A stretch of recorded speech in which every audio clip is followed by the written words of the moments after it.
আসসালামু আলাইকুম ওরহমতুল্লাহি ওবরকাতু।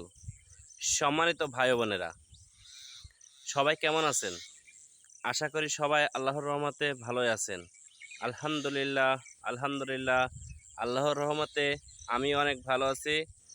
তো আজকে যে বিষয়টি কথা বলবো সেটা হচ্ছে যে নির্বোধ এবং বুদ্ধিমান, এই দুইটা মানুষের বিষয় নিয়ে।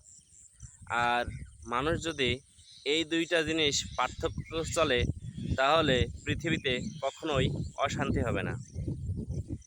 যেমন নির্বোধ ব্যক্তিরা সর্বদাই নিজেকে বড় মনে করে।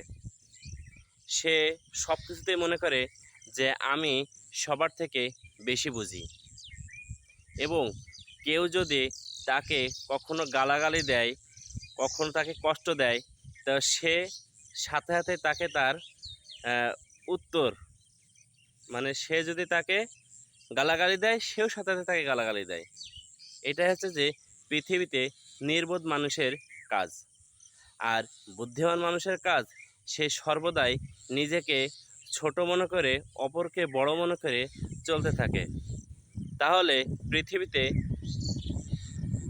এটা করলে শান্তি পাওয়া যাবে, এবং চিন্তাধারা থাকবে যে কেউ যদি আপনাকে কষ্ট দেয়, বকাবকি করে, তাহলে আপনি চুপ থাকবেন।